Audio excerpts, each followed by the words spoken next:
Ποιοι είναι οι πιο σημαντικοί δείκτες καρδιαγγειακής υγείας? Οι περισσότεροι άνθρωποι φεύγουν από τα ετήσια check-up τους με κάποιους δείκτες χολυστερίνης. Αρκούν αυτοί οι δείκτες? Ή μήπως υπάρχουν δείκτες που μπορούν να μας βοηθήσουν να αξιολογήσουμε την καρδιαγγειακή μας υγεία με μεγαλύτερη ακρίβεια? Καλώς ήρθατε λοιπόν σε ένα ακόμη επεισόδιο του Let's Talk Health. Είναι το podcast της Kima Health, στο οποίο συζητάμε τι αλλαγές μπορούμε να κάνουμε στον τρόπο ζωής και στη διατροφή μας για να ζούμε περισσότερο και να είμαστε πιο υγιείς. Εγώ είμαι η Ρόζα Τσουκαλά, είμαι επιστήμονας βιοιατρικής από το King's College του Λονδίνου, έχω μετεκπαιδευτεί ως σύμβουλος υγείας από την Mayo Clinic και ειδικεύομαι στη μεταβολική υγεία μέσω του Ευρωπαϊκού Ινστιτούτου Μεταβολομικής Ιατρικής. Είμαι επίσης υπεύθυνη του επιστημονικού τμήματος της Kima Health, της πρώτης προληπτικής πλατφόρμας υγείας στην Ευρώπη και Ελλάδα. Πάμε λοιπόν να δούμε ποιοι είναι οι κλασικοί δείκτες που αυτή τη στιγμή αξιολογούμε για να δούμε τι συμβαίνει στην καρδιαγγειακή μας υγεία. Οι πιο κοινοί δείκτες είναι η ολική χολυστερόλη και η LDL χολυστερόλη. Πάμε να δούμε τι σημαίνουν αυτοί οι δύο δείκτες. Η ολική χολυστερόλη μετράει αυτό που λέει και η λέξη, ουσιαστικά την συνολική ποσότητα χολυστερίνης που υπάρχει στο αίμα μας τη στιγμή που θα κάνουμε την εξέταση. Ένας ακόμη δείκτης ο οποίος χρησιμοποιούμε για να αξιολογήσουμε την καρδιαγγειακή υγεία είναι η LDL χολυστερόλη. Μπορεί να την έχετε ακούσει και ως κακή χολυστερόλη. Ισχύει αυτό? Η LDL, το ακρονίμιο LDL, σημαίνει Low Density Lipoprotein. Και τι κάνει η Low Density Lipoprotein? Μεταφέρει χολυστερίνη από το σηκώτη προς τους ιστούς, προς την περιφέρεια. Και γιατί είναι σημαντικό αυτό? Επειδή η χολυστερίνη δεν είναι απλώς αυτό που νομίζαμε μία κακή ουσία, δεν είναι απλώς ένα κακό μόριο, αλλά επιτελεί και πολύ σημαντικές διεργασίες μέσα στον οργανισμό μας. Όπως για παράδειγμα είναι απαραίτητη για να ολοκληρωθεί η διαδικασία της επούλωσης των αγκίων, για παράδειγμα. Είναι επίσης απαραίτητη για να δημιουργηθούν οι κυταρικές μας μεμβράνες. Χωρίς τη χολυστερίνη στην πραγματικότητα δεν υπάρχει ζωή. Και επίσης η χολυστερίνη είναι απαραίτητη για τη δημιουργία των ορμονών όπως είναι η τεστοστερόνη και τα ιστρογόνα. Οπότε βλέπουμε ότι η χολυστερίνη είναι απαραίτητη για τη ζωή την ίδια. Και η LDL χολυστερόλη, που έχει ονομαστεί ως κακή χολυστερόλη, είναι αυτή που μεταφέρει τη χολυστερίνη από το σηκώτη προς την περιφέρεια, έτσι ώστε να ολοκληρωθούν απαραίτητες διεργασίες. Οπότε λοιπόν η LDL χολυστερόλη και η ολική χολυστερόλη χρησιμοποιούνται σαν δείκτες αξιολόγησης του καρδιαγγειακού κινδύνου. Αυτός είναι και ο λόγος για τον οποίο πολλές φορές ο κόσμος φοβάται και επικεντρώνεται στη μείωση των επιπέδων χολυστερίνης για να προστατεύσει τον καρδιαγγειακό του κίνδυνο. Είναι αυτό όμως μια σωστή προσέγγιση? Μας βοηθάει το να έχουμε όσο χαμηλότερα επίπεδα χολυστερίνης γίνεται, όσο χαμηλότερα επίπεδα μπορούμε? Είναι αυτό η ιδανική προσέγγιση? Στην πραγματικότητα έχουμε στοιχεία από έρευνες και πιο συγκεκριμένα μία έρευνα που διεξάχθηκε το 2009, στην οποία παρατήρησαν ότι περίπου το 50% των ατόμων που είχαν καρδιαγγειακή νόσο και πιο συγκεκριμένα στεφανιαία νόσο, που σημαίνει όταν υπάρχει αθυροσκλήρωση, όταν υπάρχει πλάκα στις αρτηρίες που περιβάλλουν την καρδιά, τις στεφανιαίες αρτηρίες. Οπότε παρατήρησαν ότι 50% των ατόμων που είχαν στεφανιαία νόσο είχαν φυσιολογικά επίπεδα LDL χολυστερόλης, δηλαδή κάτω από 100. Οπότε βλέπουμε ότι στην πραγματικότητα δεν μας ενδιαφέρει απλώς ένα νούμερο της χολυστερίνης. Ναι, η χολυστερίνη μπορεί να γίνει επικίνδυνη, αλλά σε ένα περιβάλλον το οποίο έχει αυξημένη οξύδωση, ένα περιβάλλον το οποίο έχει ζάχαρη και γενικότερα ένα περιβάλλον που δεν υπάρχει μια καλή μεταβολική κατάσταση. Οπότε είναι πολύ πιο σημαντικό να επικεντρωθούμε στην ποιότητα της χολυστερίνης και όχι απλώς στον αριθμό τον οποίο μπορεί να μας δώσει το εργαστήριο από το ετήσιο check-up μας. Ποιοι λοιπόν είναι οι πιο σημαντικοί δείκτες καρδιαγγειακής υγείας που μπορούμε να ελέγχουμε ετήσια, έτσι ώστε να έχουμε μια πολύ καλύτερη εικόνα της υγείας μας? Ο πρώτος δείκτης, που στην πραγματικότητα περιλαμβάνει δύο δείκτες μαζί, μας επιτρέπει να δούμε την ποιότητα της LDL χολυστερόλης. Και αυτός ο δείκτης είναι η LDL σε σχέση με την απολιποπρωτεΐνη Β. Μπορεί να ακούγεται λίγο μπερδευτικό για αρχή, αλλά δεν είναι τίποτα άλλο το να υπολογίσουμε το μέγεθος της LDL χολυστερίνης. Όταν η LDL είναι μεγάλη, αυτό που λέμε μεγάλη φουντωτή LDL, τότε κυκλοφορεί ελεύθερα στα αγκία μας και επιτελεί τις απαραίτητες διεργασίες. Αυτή η μεγάλη φουντωτή LDL δεν έχει συσχετιστεί με καρδιαγγειακό κίνδυνο. Η LDL η οποία έχει συσχετιστεί με καρδιαγγειακό κίνδυνο είναι η μικρή οξυδωμένη LDL, δηλαδή μικρή πυκνή, στα αγγλικά small dense LDL. Μια συγκεκριμένη έρευνα διαχώρισε τα είδη της LDL και παρατήρησαν τον κίνδυνο θνησιμότητας. Και αυτό που βρήκαν είναι ότι η μικρή πυκνή LDL μπορεί να προβλέψει τη θνησιμότητα ανεξάρτητα και από άλλους δείκτες χολυστερίνης. Πώς μπορούμε να μετρήσουμε το μέγεθος της LDL? Αρκεί απλά να διαιρέσουμε προσθέσουμε την συνολική τιμή της LDL διά της απολιποπρωτεΐνης Β. Η απολιποπρωτεΐνη Β είναι μια πρωτεΐνη που βρίσκεται, ή για την ακρίβεια ένα μόριο, το οποίο βρίσκεται πάνω στην LDL. Η LDL σκεφτείτε τη σαν μια μπάλα που περιέχει μέσα και χολυστερίνη και σε κάθε μια τέτοια μπάλα βρίσκεται και μια απολιποπρωτεΐνη Β. Οπότε με το να διαιρούμε τη συνολική LDL με την απολιποπρωτεΐνη Β, μας δείχνει σε κάθε μόριο της LDL πόση χολυστερίνη περιέχεται. Δηλαδή, είναι μικρό το μόριο ή είναι πολύ μεγάλο και φουντωτό. Ποια είναι τα ιδανικά επίπεδα του λόγου LDL προς απολιποπρωτεΐνης Β? Ο συγκεκριμένος δείκτης, αν είναι πάνω από 1,2, μας δείχνει ότι τα μόρια είναι μεγάλα και φουντωτά και κυκλοφορούν ελεύθερα μέσα στα αγκία. Και η συγκεκριμένη έρευνα στην οποία αναφέραμε αναφέρει ότι πάνω από 1,2 δεν συνδέεται με καρδιαγγειακό κίνδυνο. Ωστόσο, όταν η LDL προς απολιποπρωτεΐνη Β είναι κάτω από 1,2, αυτό μας δείχνει ότι τα μόρια της LDL είναι μικρά, πυκνά και μπορούν πιο εύκολα να οξυδωθούν. Τι σημαίνει οξύδωση? Οξύδωση είναι όταν καταστρέφονται μόρια που έχουμε στο σώμα μας, χαλάει η δομή τους, χαλάει η μορφή τους και με αυτόν τον τρόπο τι συμβαίνει? Μπορούν να εισέλθουν ανάμεσα στα κύτταρα που έχουμε στα αγκία μας, δηλαδή στο ενδοθήλιο, να κάτσουν εκεί πέρα, μετά να πάει να κολλήσει και ασβέστιο και να δημιουργηθεί μια πλάκα. Εκεί πέρα μπορούμε να αναπτύξουμε στεφανία νόσο, μπορεί μετά να καταλήξει σε ένα καρδιαγγειακό επεισόδιο. Οπότε ο πρώτος δείκτης αξιολόγησης καρδιαγγειακού κινδύνου είναι η LDL προς απολιποπρωτεΐνη Β.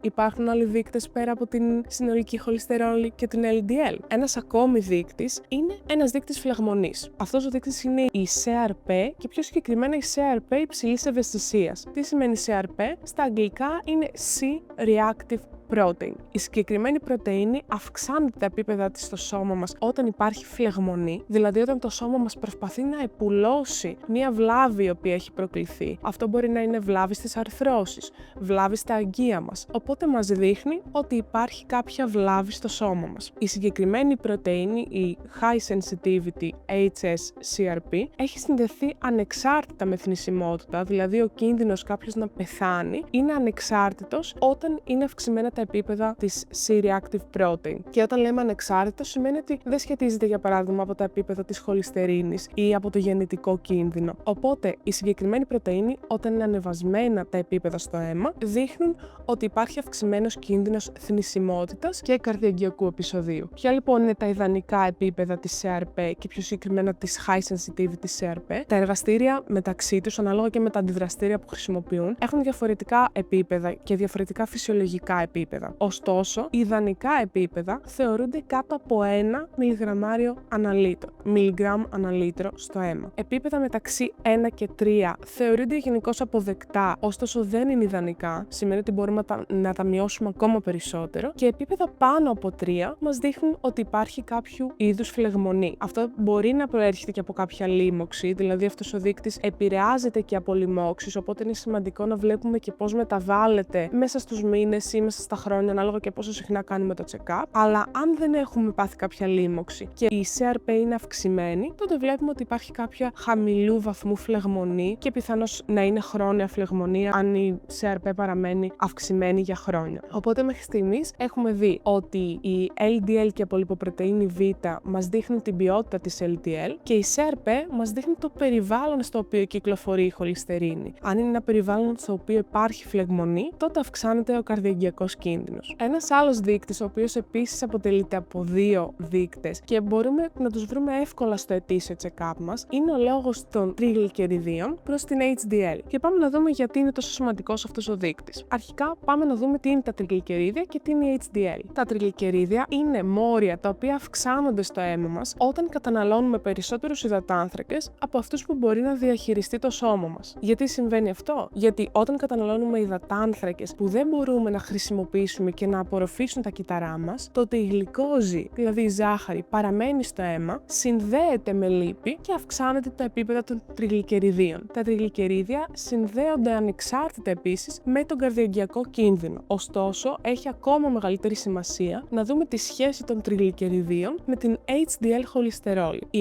HDL χολυστερόλη, σε αντίθεση με την LDL που αναφέραμε προηγουμένως, είναι η καλή χολυστερόλη. HDL σημαίνει High Density Lipoprotein και πιο ποιος είναι ο ρόλος της? Κάνει ακριβώς το αντίθετο από αυτό που κάνει η LDL. Η HDL μεταφέρει χολυστερίνη από την περιφέρεια προς το σηκώτη. Δηλαδή αφαιρεί τη χολυστερίνη από τα αγκία και από τους ιστούς. Αυξημένα επίπεδα HDL μας δείχνουν ότι η καρδιαγγειακή υγεία είναι πάρα πολύ καλή και έχει συνδεθεί με μειωμένο καρδιαγγειακό κίνδυνο. Και πιο συγκεκριμένα, επίπεδα HDL πάνω από 60 mg/dL θεωρούνται ιδανικά και προστατευτικά έναντι κάποιας καρδιαγγειακής νόσου. Ωστόσο, απ' την άλλη, μειωμένα επίπεδα HDL, και εδώ αναφερόμαστε σε κάτω από 50 mg/dL για γυναίκες ή κάτω από 40 για τους άντρες, συνδέονται με αυξημένο καρδιαγγειακό κίνδυνο. Και στην έρευνα που αναφέραμε προηγουμένως, που είπαμε ότι 50% των ατόμων που ανέπτυξαν καρδιαγγειακή νόσο είχαν φυσιολογικά επίπεδα LDL χολυστερόλης, βρέθηκε επίσης ότι είχαν χαμηλά επίπεδα HDL χολυστερόλης, της καλής χολυστερόλης. Οπότε η συγκεκριμένη χολυστερόλη θέλουμε να είναι αυξημένη. Πώς μπορούμε να υπολογίσουμε το λόγο? Διαιρούμε τον αριθμό των τριγλικεριδίων διά της HDL. Και ο λόγος που θα πάρουμε θέλουμε να είναι κάτω από 1,5. Αυξημένα επίπεδα του συγκεκριμένου λόγου, δηλαδή τριγλικερίδια προς HDL, έχουν συνδεθεί σε έρευνα με αυξημένο κίνδυνο κατά 43% για την ανάπτυξη καρδιαγγειακής νόσου. Οπότε θέλουμε να έχουμε χαμηλά επίπεδα τριγλικεριδίων και υψηλά επίπεδα HDL. Πώς μειώνουμε τα τριγλικερίδια? Τα τριγλικερίδια τα μειώνουμε με το να έχουμε μια καλή μεταβολική υγεία, δηλαδή να καταναλώνουμε υδατάνθρακες στο επίπεδο που μπορεί το σώμα μας να τους διαχειριστεί. Η HDL, η καλή χολυστερόλη, αυξάνεται επίσης όταν έχουμε μια καλή μεταβολική υγεία και με το περπάτημα ή με την άσκηση κάρντιο. Δεν σημαίνει όμως ότι πρέπει να κάνουμε HIIT, δηλαδή High Intensity Interval Training, ή να κάνουμε πάρα πολύ έντονη άσκηση κάρντιο. Μπορούμε απλά να βγούμε να περπατάμε ή να κάνουμε jogging. Ήθελα επίσης να αναφερθώ σχετικά με τις μεμονωμένες τιμές των τριγλικεριδίων, ότι τα τριγλικερίδια ιδανικά θέλουμε να είναι κάτω από 60, μεταξύ 60 και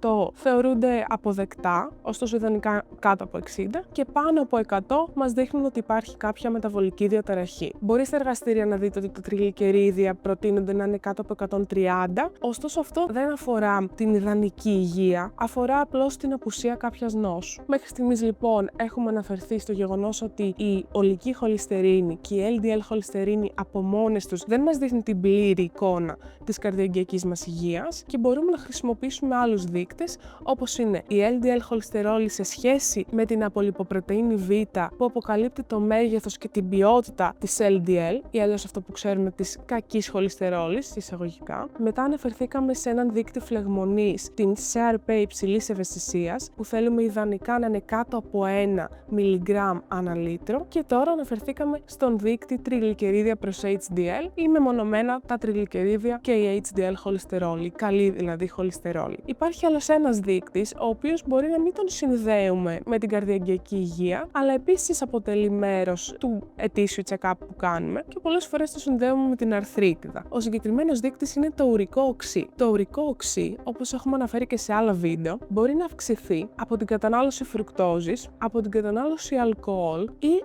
έμεσα αυξάνεται όταν έχουμε κάποια μεταβολική διαταραχή. Πιο συγκεκριμένα, αυξάνεται όταν υπάρχει αντίσταση στην ινσουλίνη. Τι είναι η αντίσταση στην ινσουλίνη? Η ινσουλίνη είναι ουσιαστικά μια ορμόνη που επιτρέπει στη γλυκόζη να μπει μέσα στα κύτταρά μας. Δρά δηλαδή σαν ένα κλειδί που ανοίγει την πόρτα για τη γλυκόζη να απορροφηθεί από τα κύτταρα και να χρησιμοποιηθεί για ενέργεια. Δηλαδή, τρώμε κάτι γλυκό, τα κύτταρα μας θέλουν να απορροφήσουν τη γλυκόζη και πώς το κάνουν αυτό? Αυξάνονται τα επίπεδα ινσουλίνης και επιτρέπουν στη γλυκόζη να απορροφηθεί από τα κύτταρα και να μεταβολιστεί για να παραχθεί ενέργεια. Ωστόσο, αν κάποιος καταναλώνει συνεχώς γλυκά, ψωμί, ρύζι, ακόμα και υψηλά επίπεδα φρούτων, τότε τα επίπεδα της ινσουλίνης αυξάνονται συνεχώς και τα κύτταρα, σε μια προσπάθεια να προστατευτούν από τα υψηλά επίπεδα γλυκόζης και ινσουλίνης, σταματούν να ανταποκρίνονται στο σήμα της ινσουλίνης. Τι σημαίνει αυτό? Ότι δεν μπορούν πλέον να απορροφήσουν τη γλυκόζη και δεν ανταποκρίνονται στο σήμα της ινσουλίνης. Αυτό δηλαδή ονομάζεται αντίσταση στην ινσουλίνη. Αντιστέκονται τα κύτταρά μας στο σήμα της ινσουλίνης. Έτσι, με ένα μεταβολικό μονοπάτι, αυξάνονται τα επίπεδα ουρικού οξέως. Οπότε, με το να μετράμε και τα επίπεδα ουρικού οξέως στο ετήσιο check-up μας, μπορούμε να δούμε αν έχουμε μια καλή μεταβολική κατάσταση στο περιεχόμενο και μαζί με άλλους δείκτες, όχι μεμονωμένα. Αλλά το ουρικό οξύ έχει συνδεθεί επίσης σε έρευνες με αυξημένο καρδιαγγειακό κίνδυνο. Πιο συγκεκριμένα, μια μετανάλυση σε πάνω από 1 εκατομμύριο άτομα έδειξε ότι τα αυξημένα επίπεδα ουρικού οξέως συνδέονται ανεξάρτητα με την καρδιαγγειακή θνησιμότητα. Ποια είναι τα ιδανικά επίπεδα επίπεδα ουρικού οξέως, μπορεί να δείτε σε εργαστηριακές τιμές ότι τα ιδανικά επίπεδα αναφέρονται να είναι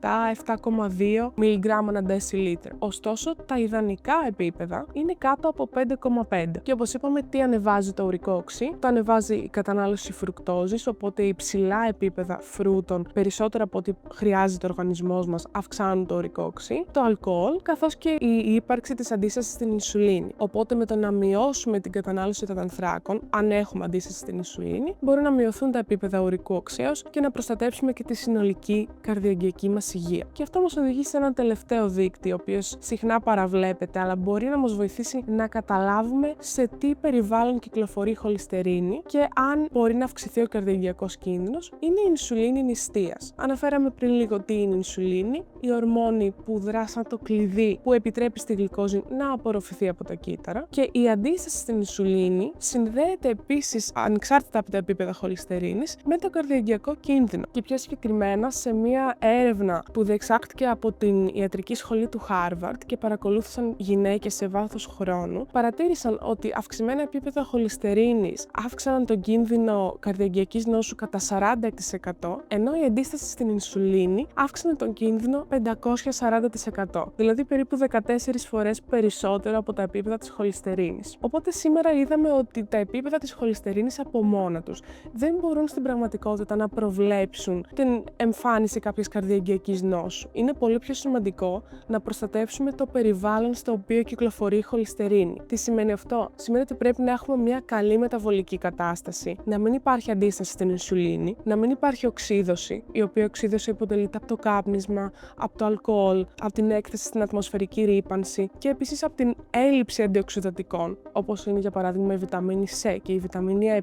Οπότε βλέπουμε ότι πρέπει να προστατεύσουμε συνολικά το περιβάλλον στο οποίο κυκλοφορεί η χολυστερίνη. Και οι δείκτες στους οποίους αναφερθήκαμε σχετίζονται άμεσα με το δεδομένο αυτό. Πιο συγκεκριμένα αναφερθήκαμε στο μέγεθος της LDL, που θέλουμε να είναι μεγάλη φουντωτή, δηλαδή ένας δείκτης LDL προς απολιποπρωτεΐνη Β πάνω από 1,2. Μετά θέλουμε ο δείκτης φλεγμονής σε CRP υψηλής ευαισθησίας να είναι κάτω από 1, ο δείκτης τριγλικερίδια προς HDL να είναι κάτω από 1,5, ή αλλιώς τα τριγλικερίδια μας πρέπει να είναι κάτω από 60 και η HDL θέλουμε να είναι ιδανικά πάνω από 60. Μετά μιλήσαμε για το ουρικό οξύ, που είναι ένας δείκτης που αυξάνεται όταν καταναλώνουμε πολύ αλκοόλ, πολύ φρουκτόζη ή όταν υπάρχει αντίσταση στην ινσουλίνη. Και τέλος αναφερθήκαμε και στην ινσουλίνη νηστείας, που είναι ένας άμεσος δείκτης της μεταβολικής μας κατάστασης. Σας ευχαριστώ πολύ που παρακολουθήσατε το συγκεκριμένο βίντεο. Αν σας άρεσε και σας φάνηκε χρήσιμο, κάντε like. Μην ξεχάσετε επίσης να κάνετε εγγραφή στο κανάλι της Kima Health